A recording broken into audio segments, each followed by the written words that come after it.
This week on The Watchman, terrorist in suits. Learn how the international effort to boycott Israel has deep ties to terrorist organizations and how Israel is fighting back. The first thing they will try to do is tell you that Israel is an apartheid state. Boycott of the state of Israel is in fact a new form of anti-Semitism. Plus, see how Palestinian Arab workers are prospering at one Israeli industrial park and proving that the boycott Israel movement is dead wrong. It's The Watchman. It's Christians United for Israel only on TBN.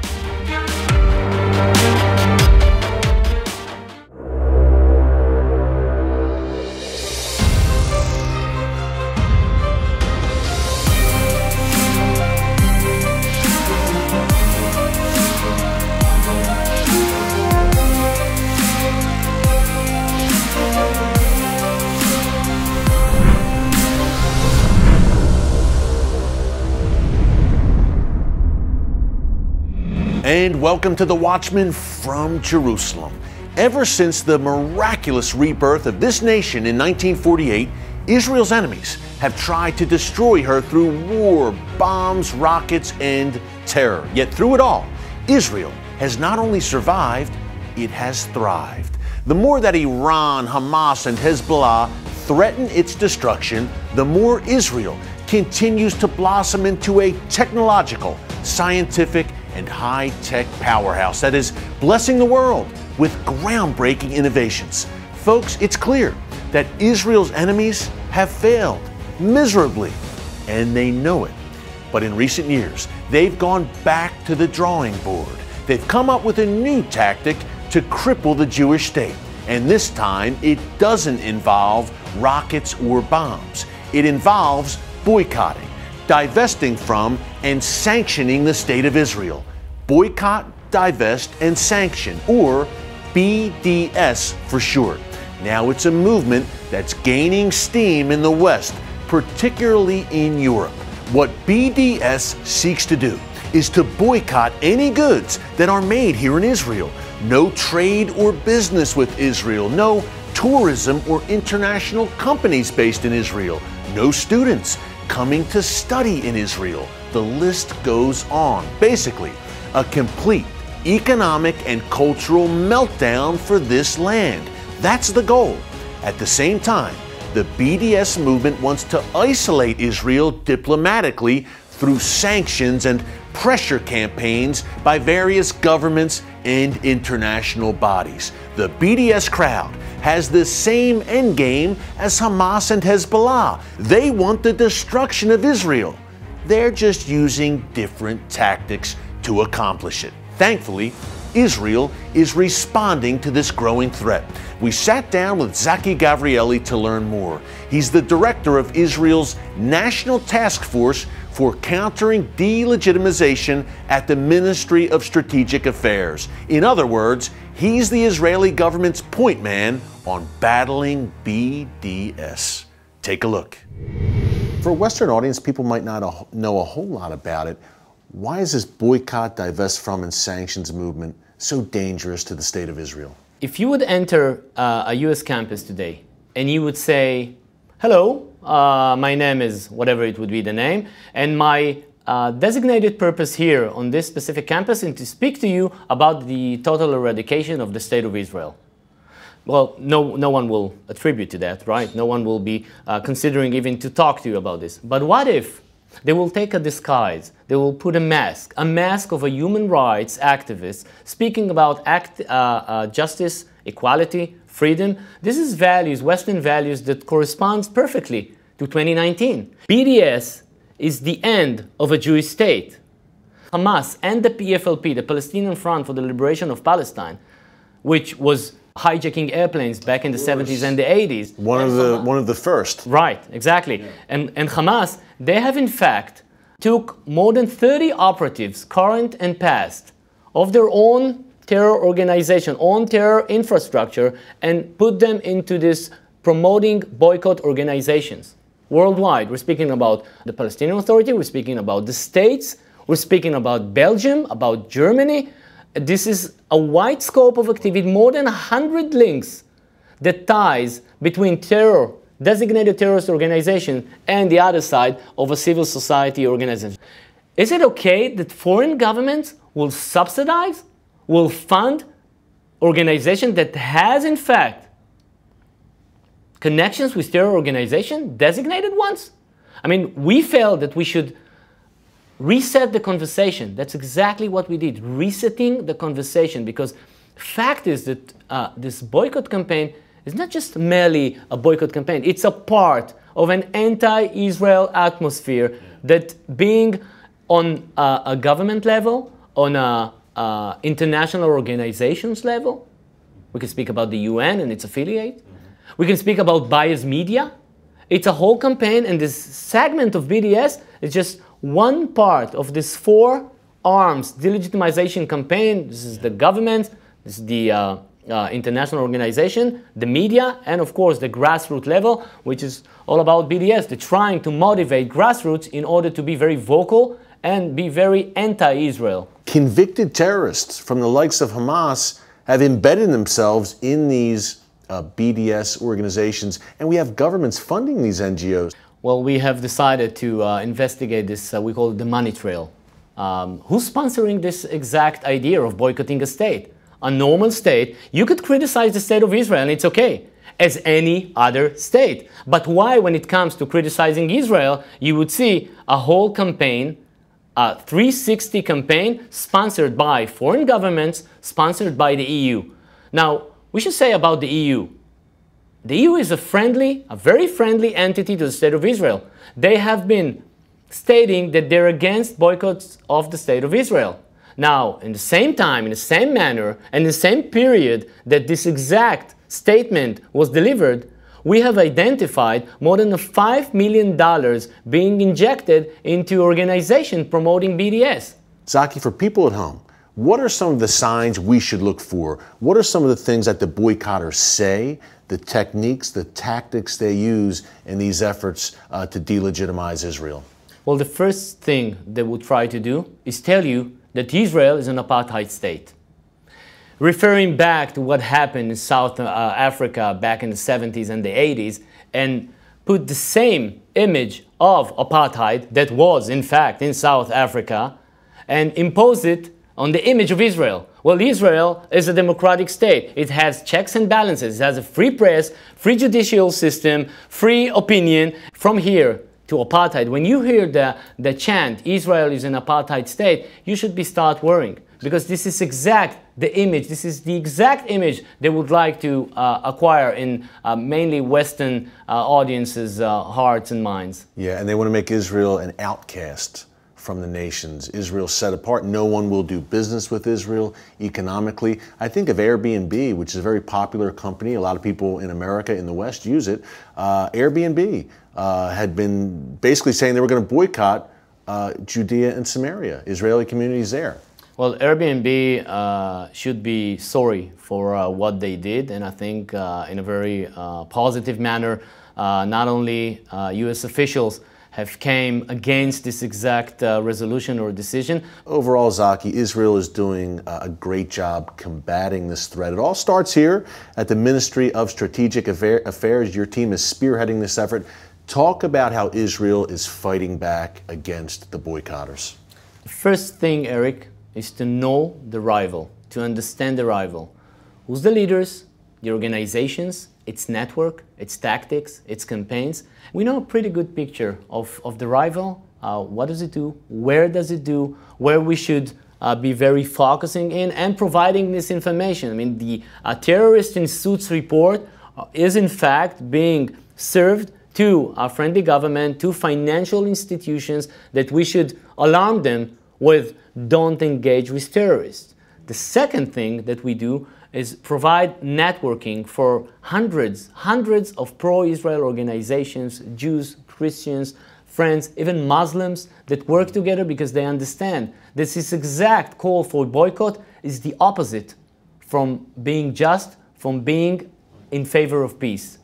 The third thing that we do in the framework of the National Task Force is all about cognitive. We explain, we provide information, and we even have campaigns going on. I would advise the viewers, the audience of the Watchman, to enter 4IL, the digit 4il.org.il, and you can enter and see a lot of materials, online materials that you can share, you can watch, you can even get to know what are the hazards of the BDS campaign. Education. Education, exactly. Yeah. Tzahi, thank you so much. Thank you for the great work you're doing here at the Ministry for Strategic Affairs against this BDS threat. Thanks, Tzahi. We really appreciate it. Well, up next, we visit one Israeli company that's been impacted by BDS. Folks, this is very important. You're going to hear firsthand the destructive effects of this BDS movement, not only on Israel, but on Palestinians. Don't move.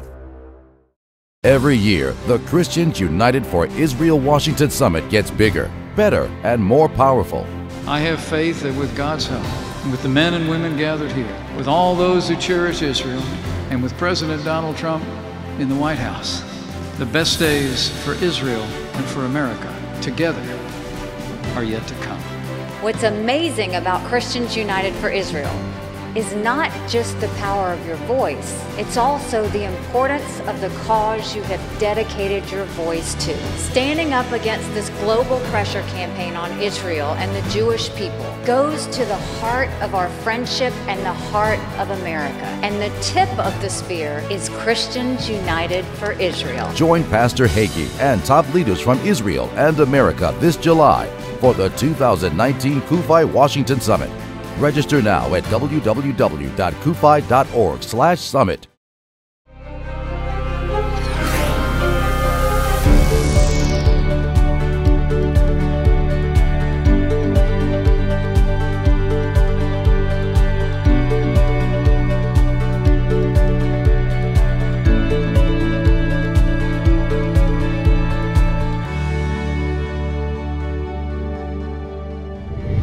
Danny, thank you so much for having us here at Ofertex in the pleasure. Barkan Industrial Park.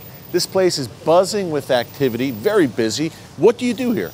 Here, this is a factory that manufactures recycled textiles. Okay. Our story is that we collect actually textiles that are being wasted by other companies, by other factories, such as companies that might be manufacturing the wet wipes. And we collect it from them, bring it here, and we shred it down to fiber. And then we start the process from the beginning, where we're going to stitch bond it. Gotcha. It's a pretty unique way of putting it together. Yeah. And we can mix colors, we can put prints together with it. Okay. So it gives us a lot of options for the type of cloths that we're selling around the world. So we have 120 workers here in this factory, okay, where 100 of them are Palestinian and 20 are Jewish. And it's a Jewish-owned factory. It's a Jewish-owned factory, Israeli-owned, and we are. It's what's interesting about the Palestinians who work here is that they're all family. Most of them are connected somehow, meaning a father brought a son or brought a nephew, and they continue working here for years because of the fact that it's a very secure workplace. As you said, Jews and Arabs working side by side, shoulder to shoulder with a common goal. Right. Here in Samaria, right, in the Shamron. Right. You don't hear much about us on the media. No, because it's good news. It's the good news, right? It's not even exciting. Right. Because it's regular day life. They are interested in working to make a living. They're interested in raising their kids and giving them what they didn't have. Right. The same as everywhere in the world. And you see everyone working here behind us. And by the way, they make a pretty good wage here. Right. More than they would make in the Palestinian territories. Right. Just to give you an idea, the wages here for a minimum wage for a worker is about 6,000 shekel. Okay. And if they would be working at the Palestinian Authority, it would be more like 1,600 shekel for the month. So, Danny, workers here at Ofertex are making a great salary. It's a family atmosphere. Great things are happening here. But some people don't like that. We had a terrorist attack, not here at Ofertex, but here in the Barkan Industrial Park a few months ago. 2 people were killed. They had young families, 2 Israelis. Talk a bit about that attack, if you can, and what kind of impact it had on the businesses and the factories here at the Barkan Industrial Park. Well, you know, I think the thing that we learned from it, first of all, it can happen anywhere. Yeah. Violence is something that happens, and there's no way of knowing beforehand what's going to happen. Sure. What's interesting, though, is that it was the only and the first incident in 30 years in this industrial zone. Wow. In this industrial zone, you have between 8,000 and 10,000 Palestinian workers. It's the largest industrial zone in the country. And therefore, it's unique, the fact that it hasn't happened. Violence and there's no violence. And you know, this is something that's been going on for 30 years, and this is the first incident.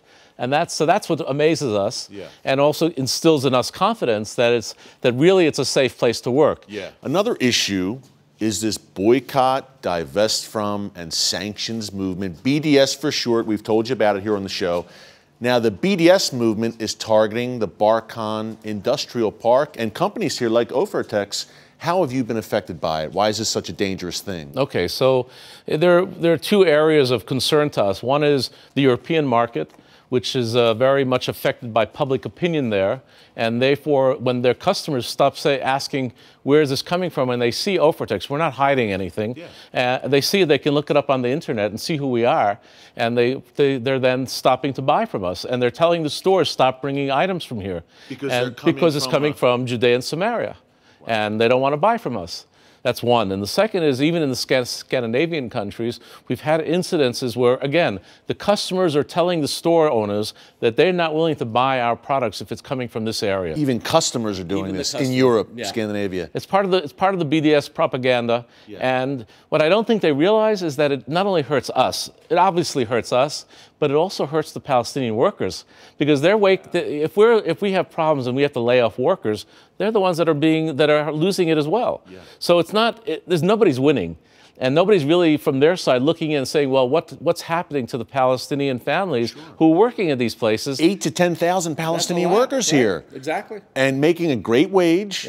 They're making a great living here. Like you said, Danny, that BDS movement not only hurts the state of Israel, it hurts these Palestinians that are benefiting. Exactly. And they're just afraid to speak up. And, you know, they're not willing to talk out about it on the media because they're afraid. And that's what happens.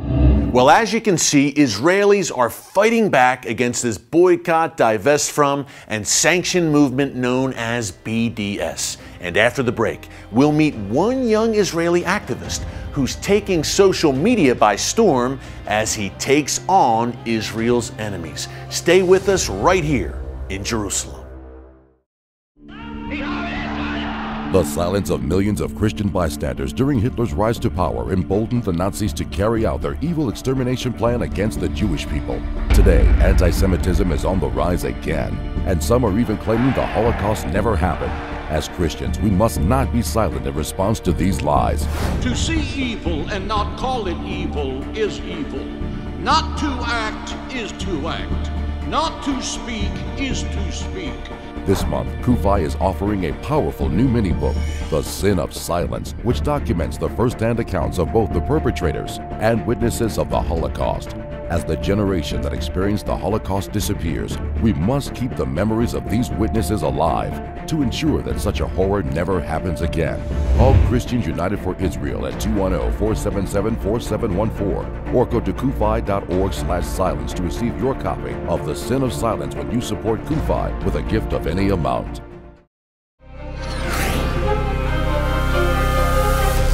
And welcome back. We've been telling you this week about the BDS movement, the effort by radicals around the globe to boycott, divest from, and sanction the state of Israel, to isolate Israel diplomatically and destroy its economy. Now, that's just one of the new battlefields Israel is facing.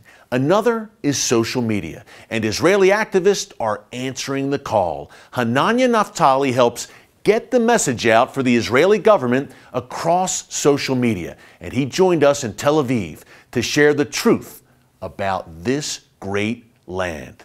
Take a look.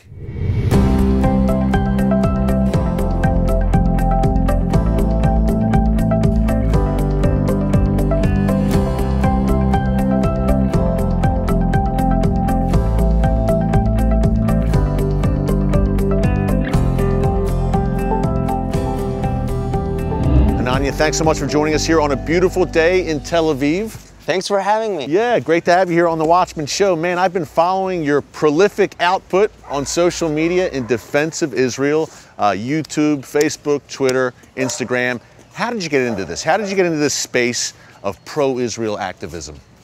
Well, I don't know if you can tell this, but growing up as an Israeli, I actually used to be a shy person, introvert. You? Yeah.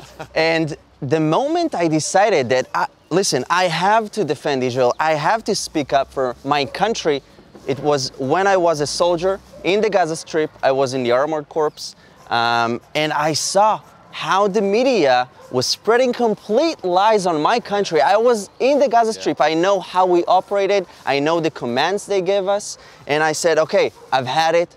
I'm sick and tired of the lies that are being spread. Fake news. Exactly. And I said, okay, I have to make it stop. Yeah. And that's the moment I decided to make videos, say, hey, I'm that Israeli. I was in the protective You were there. operation. Yep. And this is what I saw, this is what I did, and that's it. Short, just sharing the truth, very quick. Actually, I made a video with the Prime Minister of Israel as well, and you know, I really wanted to ask him because he was the ambassador of Israel at the United Nations. The UN of all places. Exactly, advocating for Israel. I wanted to ask him, how do you do it? How do you speak the truth about Israel? And he said it very simple. All you have to do is just share the truth. Listen, the people that speak against Israel, they have to think how we can spread lies, how we can spread fake news. All we have to do is share the news. Listen, we have the Bible. Besides being a historical book and a religious book, it is facts. That's right. Sharing the truth. This is one of the simplest things to do. What are some of the things that drive you nuts the most when it comes to reporting about Israel? I think of BDS, Don't get me Iran. started. Yeah.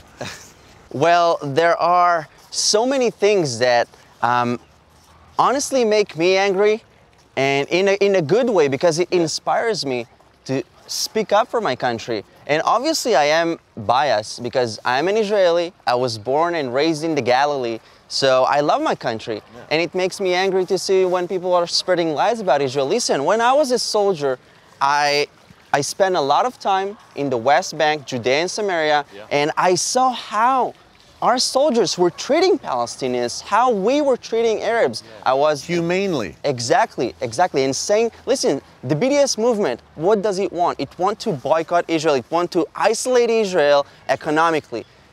What is that going to do to the Palestinians who are working for Israeli companies? They are going to lose their jobs. This is insanity. Yes. Listen, Israel is one of the most amazing countries that I have ever seen. It's a diverse country where you can see Muslims, Christians, Jews obviously, and other religions coming together under the umbrella of Israel. And this is why BDS and all the anti-Israel people make me so angry, because Israel is one of the smallest countries in the world. The size of the state of New Jersey. Exactly, and people treat us like we are the biggest problem in the world. I think that real Christians stand up for Israel, real Christians pray for Israel, because it is vital.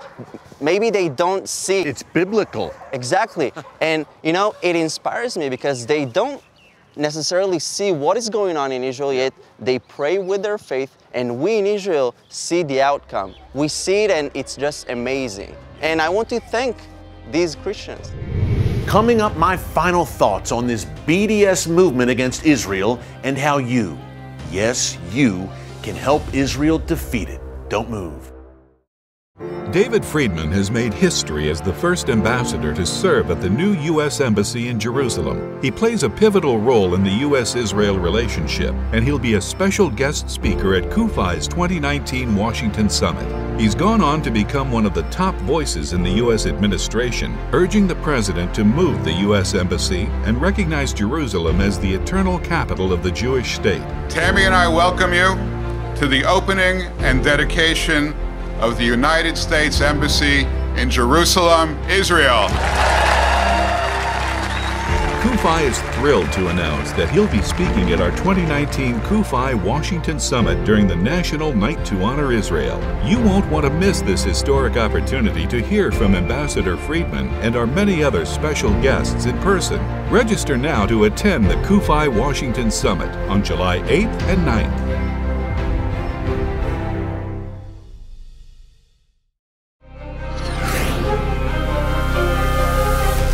And welcome back. You know, folks, it's amazing to me that a free, open, and tolerant democracy like Israel is portrayed by this BDS movement as some sort of evil apartheid state. If you watch this show every week, you know the truth. You know that Israel is a force for good in this region and in the world, a light unto the nations. That's why our team at Christians United for Israel is fighting back against this BDS movement. We're helping to spearhead legislation in states across America that will make sure that BDS can never rear its ugly anti-Semitic head in the United States. So far, at least 26 states have adopted legislation outlawing BDS in their backyards. CUFI is proud to be at the forefront of this anti-BDS movement, and we want you to join us so you can make a difference for Israel and for America. You see the website and the phone number there on your screen, so call or click and join this movement today. And by the way, you're joining a winning team. In the book of Isaiah, chapter 54, God Almighty tells Israel, "No weapon formed against you will prosper, and every tongue which rises against you in judgment, you will condemn." Now, as we can see from the anti-BDS legislation that's passing in more and more U.S. states, God keeps His eternal promise to protect and prosper the people of Israel. Well, thanks for joining us here on The Watchman from Jerusalem. Until next time, God bless you. And remember, never hold your peace.